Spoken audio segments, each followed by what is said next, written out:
உள்ளமெனும் கூடத்தில் ஊக்கமெனும் தனி நிறுவி உறுதியாக தள்ளறியான்படும் தொடர்புட்டு இடைப்படுத்தி தருகன் பாசக்கள்ளவினை பசுபோத கவளமிடகளை துண்டு கருணையனும் வெள்ளமதம் பொழி சித்தி வேடத்தை நினைந்து வருவினைகள் தீர்ப்பான் ஊழியர்கோன் வெப்பொழித்த பொழியர்கோன் கடல் போற்றி ஆழிமிசை கல்மிதப்பில் அணைந்த பிரான் அடி போற்றி வாழி திருநாவலூர் வந்தொண்டன் பதம் போற்றி ஊழிமணி திருவாத ஊரர் திருத்தாள் போற்றி கல்லாலின் உடையமந்து நான்மறையாரங்கம் முதற்கற்ற கேள்வி வல்லார்கள் நால்வர்க்கும் வாக்கிறந்த பூரணமாய் எல்லாமாய் அல்லதுமாய் மறைக்க அப்பாலாய் இருந்ததனை இருந்தபடி இருந்து காட்டி சொல்லாமற் சொன்னவரை நினையாமல் நினைந்து பவத் தொடக்கை வெல்வாம்.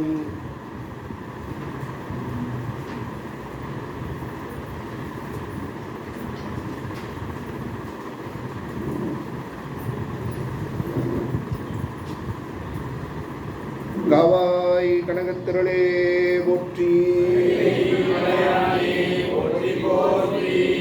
தென்னாடுடைய சிவனே போற்றி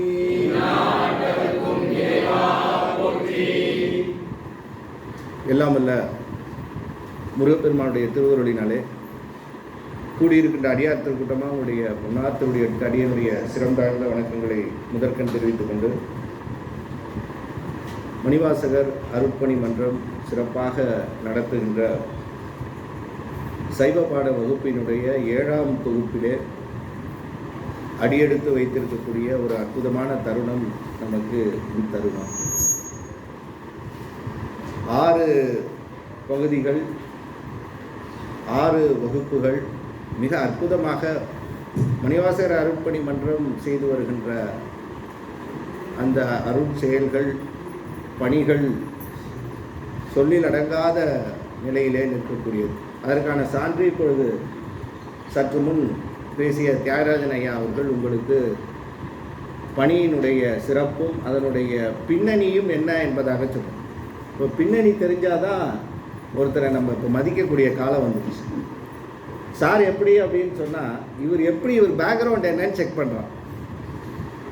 பேக்ரவுண்ட் செக்கு இங்கே மட்டும் இல்லை, ஒரு வேலையில் போய் ஜாயின் பண்ணாலும் இவன் கொடுத்துருக்கிற சர்டிஃபிகேட் கரெக்டாக, இவன் இருக்கிற அட்ரஸ் கரெக்டாக, இவன் இதுக்கு முன்னாடி வேலை பார்த்தேன்னு சொன்னானே இதெல்லாம் கரெக்டாக அப்படின்னு செக் பண்ண வேண்டியது ஹெச்ஆர் டிபார்ட்மெண்ட்டோட வேலை.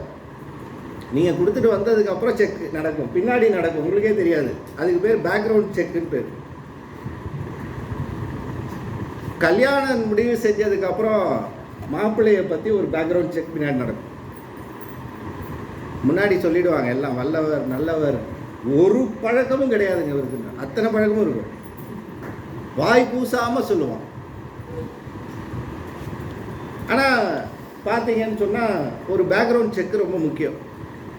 அந்த மாதிரி நம்முடைய இந்த சபை என்று சொல்லக்கூடிய இந்த மணிவாசகர் அருட்பணி மன்றம் இதனுடைய பேக்ரவுண்ட் எப்படி அப்படிங்கிறத மிக தெளிவாக அற்புதமாக நம்முடைய பவானி தியாகராஜன் ஐயா அவர்கள் சிறப்பாக உங்களிடத்தில் கிட்டத்தட்ட 1 மணி நேரம் அதனுடைய சிறப்பையும் நல்ல ஒரு தளம் போட்டு கொடுத்துருக்கிறார் என் கார் போகிறதுக்கு. நல்ல இன்றைக்கி முக்கால்வாசி ரோடு பெங்களூரில் பார்த்தீங்கன்னா குண்டும் குழியுமாக தான் இருக்குது. ஏதாவது ஒரு அடுத்த கிரகத்துக்கு போன ஒரு ஃபீலிங், ஒரு சந்திர மண்டலத்தையோ ஒரு மார்ஸ் அப்படிங்கிற ஒரு கிரகத்தில் போனால் எப்படி ஒரு குண்டும் குழியும் இருக்குமோ அந்த மாதிரி இந்த நம்ம ஊரில் பார்த்தீங்கன்னா பாதி குண்டும் குழி தான். இப்போ இந்த சைவ சித்தாந்த பாட வகுப்புக்கு ஒரு அற்புதமான ஒரு ரோடு, தார் ரோடு சூப்பராக போட்டு சிமெண்ட் ரோடு போட்டு கொடுத்துருக்காரு. தார் ரோடு கூட சொல்லக்கூடாது, இப்போ ரோடு போடுறதுல சிமெண்ட் ரோடு ரொம்ப சிறப்பு. அந்த மாதிரி ஒரு அமைப்பை நமக்கு அமைத்து கொடுத்திருக்கிறார். இதனுடைய மூலகர்த்தாவாக விளங்கக்கூடிய சென்னியப்பனார் ஐயா அவருடைய பொற்றார் திருவடியை முதற்கண் வணங்கி வாழ்த்தி அவரோடு உடனாக இருந்து பேசுகின்ற வாய்ப்பும் அவரோடு இருக்கக்கூடிய வாய்ப்பும் கோவை கற்பகம் பல்கலைக்கழகத்தில் அடியனுக்கு கிடைத்தது. கிட்டத்தட்ட ஒரு 3 ஆண்டுகள் மாதம் 2 மாதத்துக்கு ஒரு முறை நிகழ்வு. கடைசியில் ஐயா பேசுவாங்க, அதுக்கு முன்னாடி அடியன். அப்போ ஏன் நான் பேசுகிறதே அவர் கேட்கறதுக்கு அவருக்கே ஒரு தலையெழுத்து. அப்போ அப்படி அவர்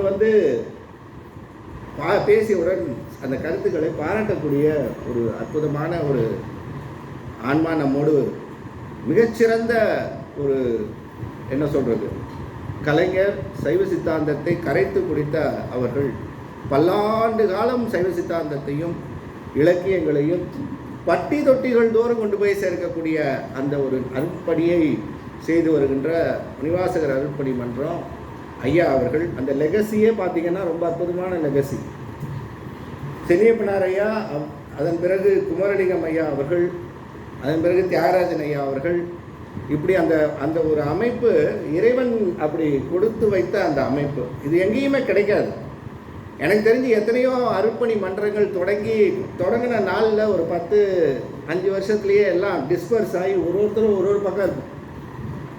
ஒரு சின்ன சபை ஆரம்பித்தாலே பார்த்தீங்கன்னா ஒரு 2-3 ஆண்டுகள் சபை ஓடும். அப்புறம் ஓட்டணும், ஓடுறது வேற ஓட்டுறது வேற, புரிஞ்சுக்கிட்டீங்களா? இப்படி ஓட்டிகிட்டே போனீங்கன்னா அடுத்தது என்ன ஆகுனா, இதே சபை தான் சார் அப்படின்னு சொல்லி ஒரு கிளை ஒன்று பண்ணுவோம். ஒரே இடத்துல 2 3 ஆகும், 3 4 ஆகும். இது எத்தனையோ இடங்களில் நடக்குது. ஆனால் அந்த ஒரு சபையில் அதுதான் சொல்கிறது, சொல்லிய யாருக்கும் எளியவாம் அறியவாம் சொல்லிய வண்ணம் செயல்.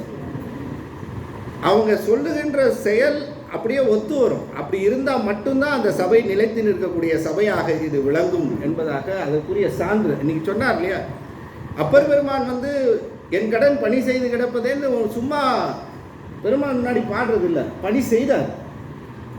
காலையும் மாலையும் எப்படிப்பட்ட பணி, காலையில் இருந்து தொடங்கினா அந்த பணி இரவு முழுவதும் அந்த பணியை அவர் சொன்ன மாதிரி உள்ளுக்குள்ள மட்டும் பணி இல்லைங்க, பெருமானுடைய திருவீதியை கூட்டுவார். இன்னைக்கு நமக்கு பார்த்தீங்கன்னா இன்னைக்கு போய் யாராவது கூட்ட முடியும்? உச்சி வெயில் காலத்தில் தில்லையினுடைய அந்த வீதியிலே அழகிட்டு மெழுக்குமிட்டு செல்லுகின்ற பொழுது எப்படி இருந்ததுன்னு சொல்கிறார் சேக்கிழார் பெருமான். அப்படி அதை செய்யும்போது மேனி முழுக்க திருநீர் பூசியிருப்பார். திருநீர் மேனி முழுக்க உத்தூளனமாக மேனி முழுக்க இருக்கும். இந்த பணி செய்வதனால அந்த வேர்வை தோன்றுது இல்லையா, அது என்ன ஆகுது, திருநீற்றோட கலந்து பேஸ்ட் மாதிரி ஆகி மேனி முழுக்க அப்படியே வெந்நீற்று வண்டலாடின்னு சொல்கிறார். அப்போ பார்த்துங்க, அந்த பணி என் கடன் பணி செய்து கிடப்பதே அப்படின்னு சொன்னால் மட்டும் இல்லை, அந்த செயலிலே நின்று நிலைத்து அதிலே பணி செய்யக்கூடிய ஒரு பெரும் வாய்ப்பு இந்த மணிவாசகர் அருட்பணி மன்றம் தொடங்குகின்ற காலத்திலே நிச்சயமாக அவர் சொன்னது போல் என்ன தான் அப்ரோச் பண்ணாங்க. சைவ சித்தாந்தம் பாட வகுப்பு இங்கே நடக்குது.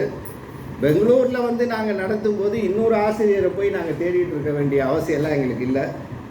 இப்போ 6x2 எத்தனை, 6 வகுப்பு முடிச்சு இது 7வது. அப்போ ஒரு வகுப்பு 2 வருஷம், 6x2 கேள்வி இப்போவே தொடங்க ஆரம்பிச்சிருச்சு. வேண்டாது 12 வருஷத்துக்கு முன்னாடி தொடங்கிய ஒரு நிலை.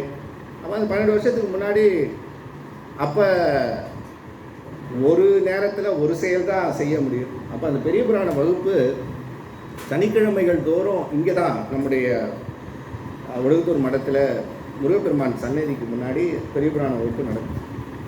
அப்போ அந்த வகுப்பை ஒரு ஒரு வேலை ஒரு வகுப்பை எடுத்துக்கிட்டு அதை செய்யக்கூடிய அளவிற்கு தான் அந்த ஒரு பணியில் இருந்து செய்யக்கூடியது இருந்தது. அதனால் ஐயாக்கிட்டே எல்லார்ட்டையும் சொல்லிட்டேன், சைவப்பாட வகுப்பு நீங்கள் ஐயா வச்சு நடத்திங்க அப்படின்னு சொல்லி.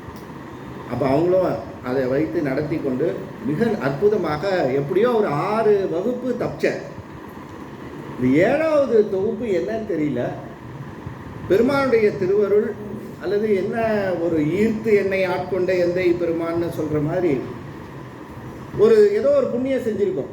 இது எப்படி தெரியுதுன்னு சொன்னால், இது அடியன் செய்த ஏதோ ஒரு காலத்தில் ஏதோ ஒரு நிலையிலே செய்த தவத்தின் பயனாக இங்கு உங்களோடு இருந்து இந்த பெருமானுடைய அந்த அருள் வாக்கினையும் அருள் நிலையினையும் சைவ சித்தாந்தத்தையும் சொல்லுவதற்கு இது ஒரு மிகப்பெரிய ஒரு பேர். இப்படிப்பட்ட பேரு சாதாரணமாக கிடைத்து விடாது. இந்த சைவ சித்தாந்தத்தை நாம் அணுக வேண்டும், படிக்கணும்னு சொன்னால் இதெல்லாம் நீங்கள் நினச்சிட்டு இருக்கீங்க நீங்களா வந்தீங்கன்னு. நிச்சயமாக இல்லை. இங்கே வந்திருக்கக்கூடிய அத்துணை பேர் இன்க்ளூடிங் மீ இங்கே வந்து உட்காந்து இதை கேட்கின்ற வரையிலும் எதுவும் நிலையில் வந்து கேட்குறோம் அப்படின்னு சொல்ல. இந்த வாசல் வரலும் வந்துட்டு போனவங்கெல்லாம் எத்தனை பேர் இருக்கீங்க தெரியுமா?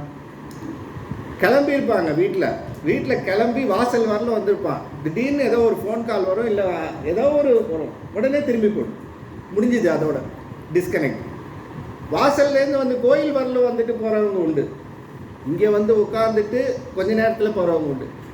இப்படி அந்த ஒரு பயன் அது யார் கூட்டுகின்றார்னு பார்க்கணும். அப்போ இங்கே கொண்டு வந்து நிறுத்தி இருக்கிறார்னு சொன்னால், இதை கேட்க வைக்கிறார்னு சொன்னால், இதை சொல்ல வைக்கிறார்னு சொன்னால், இதற்கென்று ஒரு தவம் இருந்தால் மட்டுமே இது நிகழும். அந்த தவத்தை உடையவர்களாக நாம் இருக்கிறோம் என்பதுதான் முதல் முக்கியமான ஒரு நிலை. அதை நாம் உணரணும். சைவ சித்தாந்தம்லாம் ரெண்டாவது பட்சங்க. சைவ சித்தாந்தம் அப்படிங்கிறது நூல், அந்த நூலில் இருக்கக்கூடிய கருத்துக்கள், அந்த ஃபார்முலா, அதில் என்னென்ன சொல்லுது அப்படிங்கிறதெல்லாம் ஒரு பக்கம் வைக்க, காலையில் ஐயா சொன்ன மாதிரி பக்தி என்ற ஒரு நிலையிலே இறைவனை உணர்தல் வேண்டும். அந்த இறை உணர்வோடு செயல்படுதல் வேண்டும். நீங்கள் எந்நிலையில் நின்றாலும் எக்கோலம் கொண்டாலும் மாதொரு பாகர்த்தால் மறப்பீலார். இது ஒன்று தான் கண்டிஷன். நீ எந்த உலகத்தில் எந்த கோடியில் வேணா இரு, நைஜீரியாவில் இரு, இல்லை வியட்நாமில் இரு, இல்லை தாய்லாந்தில் இரு, எங்கே வேணா, எந்நிலையில் நின்றாலும் எக்கோலம் கொண்டாலும், அங்கே இருக்கும்போது நீ எந்த கோலத்தில் இருந்தாலும் பரவாயில்ல, ஆனால் உன்னுடைய உள்ளத்திலே மாதொரு பாகனாக விளங்கக்கூடிய சிவபெருமானுடைய சிந்தனையை உள்ளே வைத்திருந்தோம் என்பதாக சொன்னால் அதுதான் எல்லாவற்றுக்கும் மூலமாக அது விளங்கும். இதுதான் முக்கியம். அப்படி பெருமானுடைய அந்த எண்ணம் அவர் கொண்டு வந்து பிடிச்சி தள்ளி இங்கே கொண்டு வந்து உங்களை நிறுத்தியிருக்காரு. அப்படி நிறுத்தினது மட்டும் இல்லைங்க, அவர் உங்களை பிடிச்சி வச்சு உட்கார வச்சதுனால தான் நீங்கள் இந்த சேரில் உட்காந்துருக்கீங்க. இல்லைன்னு வச்சுக்கங்க, உட்கார முடியாது. இது சாதாரணமாக நான் சொல்லலை. நீங்களே உங்களுடைய வாழ்க்கை அந்த வரலாற்றை புரட்டினீங்கன்னா தெரியும். எத்தனையோ செயல்கள் நாம் செய்யணும்னு நினைப்போம், ஆனால் அது நடக்காது. இதற்கெல்லாம் காரணம் இறைவன் திருவருள். அந்த திருவருளின் வழி எல்லாம் நடக்குது அப்படிங்கிறத நாம் முதல்ல உணர்வது தான் சைவ சித்தாந்த இந்த பாட வகுப்பினுடைய முதல் கட்டமாக, முதல் நிலையாக நாம் அறிந்து கொள்ள வேண்டிய நிலை. எல்லாவற்றையும் நம்மை செலுத்துவது எது? திருவருள். இந்த பிறவி பார்த்தீங்கன்னா 84 லட்சம் யோனி பேதம். எத்தனை? 84 லட்சம் யோனி பேதம். அதாவது 84 லட்சம் வகையான தனித்தனி பிறப்புகள், உடம்புகள் உடைய பிறவிகள் உண்டு. அந்த 84 லட்சம் யோனி பேதத்தில் ஒரு பிறவி மனித பிறவி. இப்போ நம்ம மனிதனாக வந்து பிறந்திருக்கிறோன்னு சொன்னால் 84 லட்சம் யோனி பேதத்தில் இன்றைக்கும் பார்த்தீங்கன்னா ஏதேதோ டிஸ்கவரி சேனலில் கண்டுபிடிக்கிறோம். உள்ளே போகிறது கண்ணு தெரியல, நண்டி போகுது. அது ஒரு பிறவி. அது எத்தனையோ ஆண்டுகள் உள்ளே வாழ்ந்துட்டு இருக்கான். அதுக்கு ஒரு பேரை வைக்கிறோம். இப்படி எத்தனையோ பிறவிகள் இருக்கின்ற பொழுது இந்த பிறவியிலேயே மனித பிறவி இருக்கே அரிது மானிடராய் பிறத்தல் அரிதுன்னு. இந்த மனித பிறவி கிடைக்கிறதுங்கிறது அவ்வளவு ஒரு கடினமான ஒன்று. அது கிடைச்சிருக்கு. ஆனால் கிடைச்சதை நம்ம உணர்றோமா? இந்த மனித பிறவிங்கிறது கிடைத்ததை நாம் எந்த அளவுக்கு இதை பயன்படுத்துகிறோம்? அதுலேயும் பார்த்தீங்கன்னா மனித பிறவி கிடைச்ச மனித பிறவியிலேயே இறைவன் என்ற ஒருவன் உண்டுன்னு அந்த பிறவியில் நினைக்கக்கூடிய ஒரு சித்தம், அது உண்டாகிறது பெரிய விஷயம். வாழ்க்கையில் நான் 50-60 வயசு போனதுக்கு அப்புறம் கடவுள் இறைவன் அப்புறம் வந்து ஒரு இருக்கிறாரா அப்படின்னு நினைப்பு வருது பாருங்க, அது வர்றதே பெரிய விஷயம். அப்போ பிறவி, மனித பிறவியே பெரிய விஷயம். அதில் தெய்வம் என்ற ஒன்று உண்டு அப்படின்னு கடவுள் ஒருத்தர் இருக்கிறார்னு நினைக்கக்கூடிய அந்த நினைப்பு வர்றது இன்னும் கடினம், ஹார்டஸ்ட் பார்ட். இன்னைக்கு எத்தனை பேர் வந்து கடவுளையும் கடவுளுடைய வழிபாட்டு நிலையிலையும் எத்தனை பேர் நிற்கிறோம்? அதில் வர்றதுங்கிறது கஷ்டம். அதுலேயும் வந்தாச்சு, கடவுள்னு இருந்தது. இப்போ கடவுள்னு வந்ததுக்கு அப்புறம் பார்த்தீங்கன்னா நம்ம கிட்ட இருக்கிற கடவுள் எண்ணிக்கை போல எந்த சமயத்துலையும் கிடையாது. சும்மா வத வத வத வத வத வதன்னு வச்சிருக்கிறோம். எதில் போய் மாற்றுறது? கடவுள்னு வந்தாச்சு, கடவுள் என்ற சித்தம் உண்டாச்சு. அப்பா கடவுள்னு ஒருத்தர் இருக்கிறாப்பா, கும்பிடலான்னா திங்கக்கிழமையா வா இங்கேன்னு ஒருத்தர் இருக்கிறான், செவ்வாய்க்கிழமையா வா இங்கேன்னு ஒருத்தர் இருக்கிறான், புதன்கிழமையா வா அப்படின்னு ஒருத்தர் இருக்கிறான். இது நடுவில் எதையாவது ஒரு கிழமையை விட்றானா? இல்லை. வியாழக்கிழமையா சார்? வியாழக்கிழமைன்னா நீங்கள் பார்த்தீங்கன்னா இந்த வியாழக்கிழமை இங்கே வந்து நீங்கள் இந்த சாமியை கும்பிட்டீங்கன்னா உங்களுக்கு அமோகம் அப்படின்னு. வெள்ளிக்கிழமை வெள்ளிக்கிழமை இங்கே சார். சனிக்கிழமைன்னு உங்களுக்கு தெரியும், நான் அந்த கடவுள் பேரெல்லாம் நேம் பண்ண விரும்பல. இப்படி ஒரு ஒரு கிழமைக்கும் ஒரு ஒரு கடவுள், ஒரு ஒரு மாதத்துக்கும் ஒரு கடவுள்.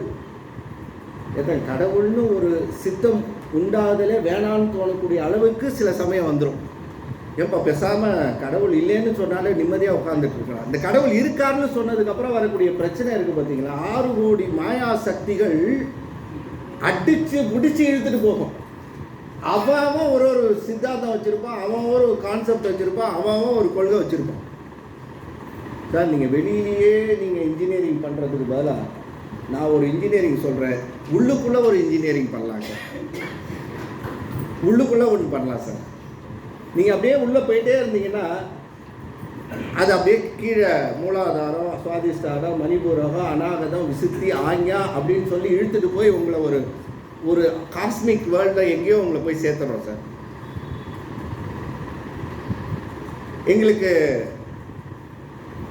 வாழுகின்ற கலை அப்படின்றத நாங்கள் சொல்லித்தரோம் சார். வாங்க, எப்படி நீங்கள் வாழணும். ஏன்னா எனக்கு வாழ தெரியாதா? நான் என்னவோ வாழாத மாதிரியே நான் வாழுகின்ற கலைன்னு ஒன்று சொல்லி நான் வாழுகின்ற கலையை சொல்கிறேன் சார்.